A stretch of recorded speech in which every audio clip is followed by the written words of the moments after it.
Ça nous fait à peu près 15 000 € juste pour carte mère, processeur et carte graphique.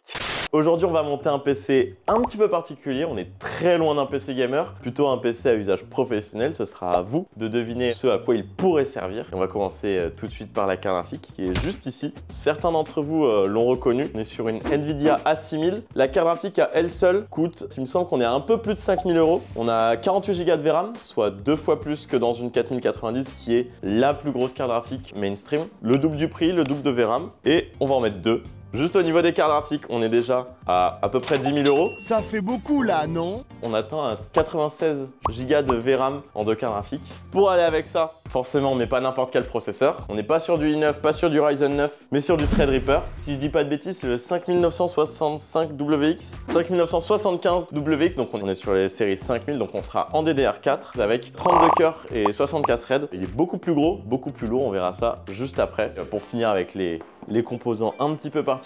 Une carte mère aussi pour accueillir les Threadripper, c'est pas n'importe quoi. Donc on est sur une WRX 80 qui dit gamme de processeurs différentes, dit format de carte mère différente. On est sur du EATX. On reste sur une carte mère qui peut rentrer dans un boîtier classique, même si ce sera pas le cas aujourd'hui. Ça, on va le voir juste après. Le boîtier est juste sous la table. On est sur un modèle de chez Asus. Je vous le dis, c'est la première fois que je monte un Threadripper. C'est des demandes qui sont extrêmement rares. Et donc Threadripper plus 2 fois à 6000.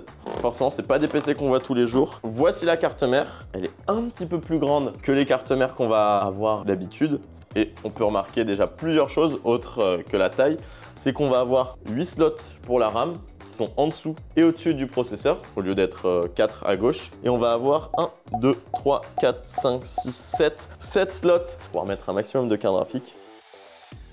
Je vous ai amené une carte mère du coup en format ATX pour comparer un petit peu la taille. C'est un petit peu plus large. Il n'y a pas que les cartes mères pour les Threadripper qui ont ce format-là. Si vous prenez par exemple une Maximus Extreme ou une...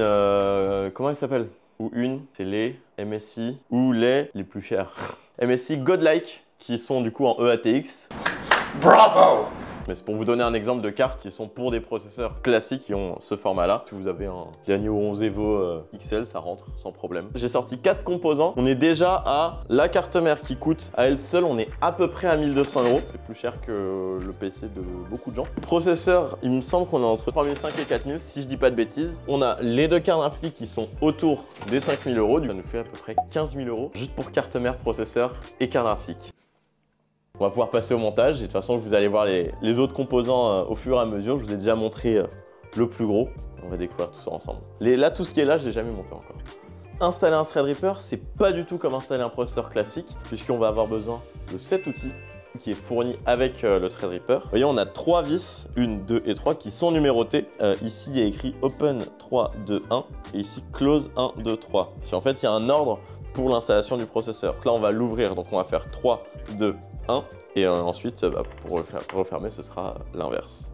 Ensuite, retirer les deux petites languettes bleues qui sont en gros des petites poignées pour retirer cette partie-là. On va avoir un plastique ici. Ce petit cadre orange, il ne faut pas l'enlever, sinon on ne peut plus mettre le processeur. Et du coup, on va venir glisser notre processeur. Une fois qu'il est en place, on va pouvoir venir retirer le cache où il y a tous les pins. Et du coup, on peut voir que les pins sont sur la carte mère, alors qu'on est sur un processeur en série 5000 de chez AMD. Donc maintenant, les nouveaux processeurs en série 7000 et 9000 de chez AMD ont les pins sur la carte mère, comme chez Intel depuis un moment. Mais c'était pas le cas à l'époque des séries 5000, mais les Threadripper ont depuis longtemps. Peut-être qu'ils ont eu depuis toujours les pins sur la carte mère. On va venir enfoncer tout ça.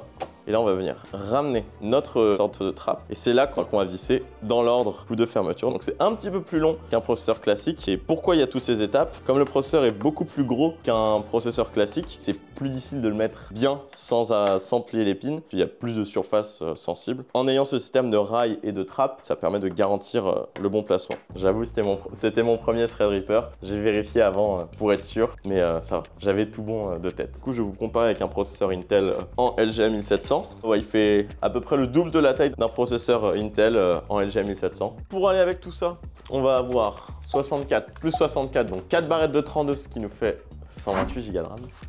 Mathématiques. Et 2 SSD 990 Pro de 1 Tera seulement. Donc pourquoi si peu de stockage? Parce que l'entreprise qui a passé la commande utilise certainement un serveur pour stocker toutes les données, comme c'est le cas dans énormément d'entreprises. Donc pas besoin d'avoir beaucoup de stockage en local sur la machine. Pour installer les RAM sur un Threadripper, c'est pas comme sur un processeur classique qui fonctionne en dual channel. Là en fait on est en... Je sais même pas comment prononcer. Ça fonctionne avec les 8 slots d'un coup, donc c'est pas du dual channel. Parce que dual channel, du coup, c'est ce qu'on va voir sur les processeurs classiques, tels Core i5, i7, i9, Ryzen 5, Ryzen 7, Ryzen 9, etc. Où les barrettes de RAM vont fonctionner 2 par 2. Là, elles fonctionnent les 8 ensemble. Nous, on en a que 4, donc c'est pas le plus optimal. C'est comme si vous mettiez qu'une seule barrette sur votre carte mère classique. Mais du coup, comme ça fonctionne avec les 8 d'un coup, il n'y a pas vraiment d'ordre pour installer les barrettes de RAM. Donc là, ce que je vais faire, c'est que je vais juste les mettre le plus loin possible du Threadripper, comme ça, le jour où le client voudra ajouter de la RAM, en fait les slots seront vers le Threadripper, là où il y aura de la place, puisqu'il y aura le boîtier autour, donc plus on met vers le centre, plus ce sera facile d'accès. On va mettre sur les 2 slots qui sont là et les 2 slots qui sont là. On vérifie la petite encoche. On n'a que 128 Go de RAM, on aurait pu avoir beaucoup plus, puisque la carte mère accepte jusqu'à 2 Tera de RAM, ça fait beaucoup. En vrai, c'est une petite config pour un Threadripper, passer les RAM. Heureusement que j'ai fait une vidéo comment installer les RAM. Du coup, sur une config comme celle-ci, avec cette carte mère, on pourrait monter jusqu'à 2 Tera de RAM. Donc là, on n'a que 128 Go de RAM. Donc on est très loin du maximum. Donc 2 Tera de RAM sur 8 barrettes. C'est quoi? Ça fait des barrettes de 128 Go? Ouais, je crois que c'est ça. Mathématiques. 128 Go par barrette. Donc là, les 4 barrettes, ce serait une seule. On va du coup installer nos 2 SSD. Les slots M2 sont éparpillés un petit peu partout. Donc on en a un ici et un ici. Donc oui, ils sont tous sous des dissipateurs. Pour les SSD, on reste sur quelque chose de très classique. Alors celui-là, comment je le prends? C'est un seul bloc ou pas? Il y a une vis là, mais il n'y a pas de vis là, il y a une vis là. Je crois que tout ça, c'est un seul bloc. C'est marrant, c'est la première fois que je vois un dissipateur en L. Je crois que c'était pas un seul bloc, mais il y a besoin de retirer celui-là pour retirer celui-là. C'est un petit peu loin, le pas de vis, il est juste ici. Puis on peut aussi mettre des très grands SSD. Il y a un truc que j'ai remarqué avec cette carte mère, qui est dommage, parce qu'on est quand même sur une carte mère à plus de 1000 €. Il n'y a aucun port pour mettre du RGB. C'est pas ouf. On va pas pouvoir profiter pleinement de la config sans RGB. On enlève nos petits films de protection. Et de 1, lui, on n'a pas besoin de l'enlever puisqu'on n'a pas de SSD à cet endroit-là.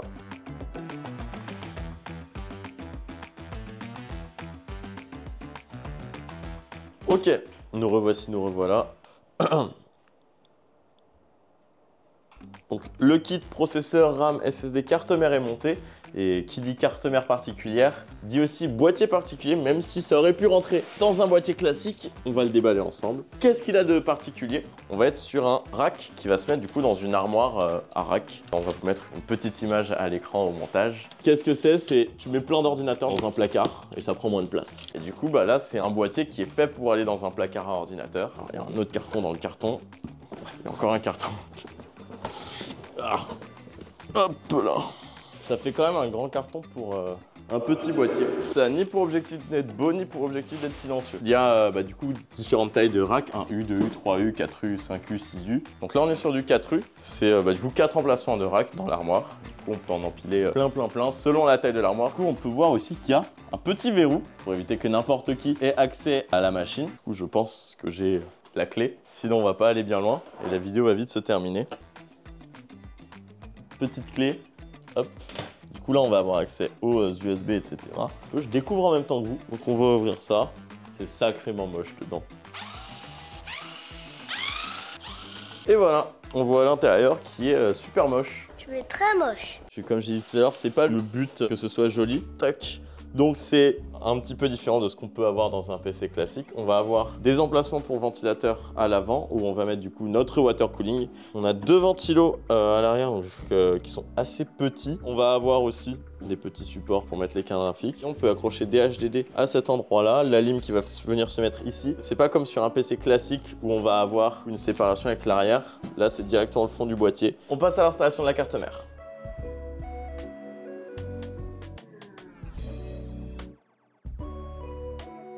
Maintenant que la carte mère est installée dans le boîtier, on va pouvoir passer à la suite. Le water cooling, on est sur un Deepcool LT720, un water cooling que vous connaissez certainement, puisque c'est un water cooling qu'on peut retrouver sur des configs classiques, mais qui est aussi adapté pour être posé sur un Threadripper. On passe au déballage et on se retrouve pour le montage.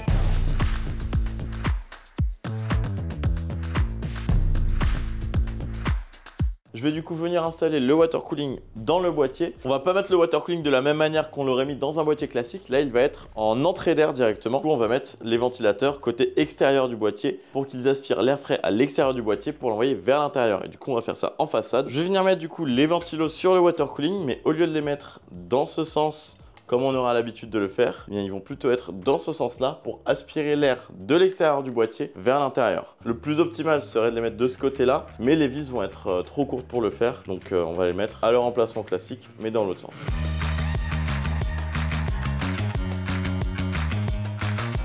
Les ventilos sont mis, donc là c'est tout pareil que dans un boîtier classique. C'est tout juste, puis il remplit vraiment tout l'espace.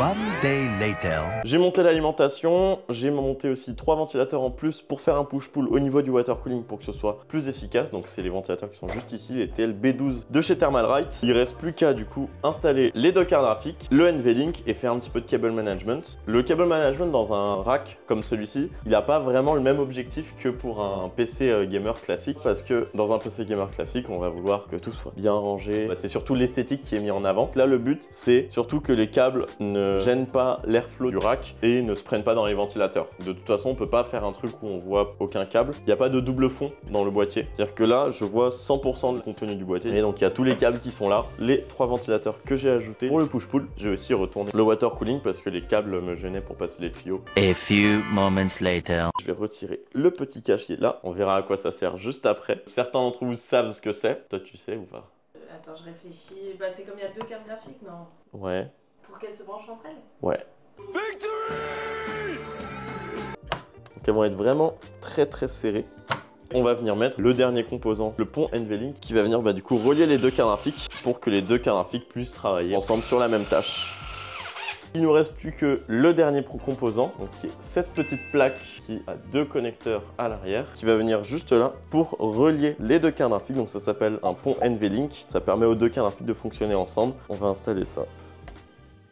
Donc on a tout qui est branché normalement. Et d'ailleurs, est-ce que vous savez à quoi sert ce petit truc? Je vous laisse réfléchir un petit peu pendant que je sors le cordon d'alimentation et vous pourrez me dire ça en commentaire.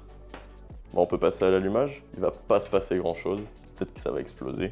Explosion! Bon, ça souffle, ça fait du bruit. C'est normal parce que ça va être dans une pièce où il n'y a personne. Donc c'est pas dérangeant que ça fasse du bruit. On a les ventilos. De toute façon, là, ils sont pas encore réglés, mais ils tournent à fond par défaut. Donc je vous laisse deviner à quoi sert ce petit truc et surtout à quoi pourrait servir cet ordinateur. On est loin d'être sur le plus beau PC que je vous ai montré. C'est même certainement l'un des plus moches. T'as pas vu ton pif, hein? Mais il est pas prévu pour être beau, donc c'est pas grave. Coucou. J'espère que ce nouveau format vous aura plu. Dites-nous en commentaire ce que vous avez pensé de la vidéo. Je vous dis à bientôt pour un nouveau PC.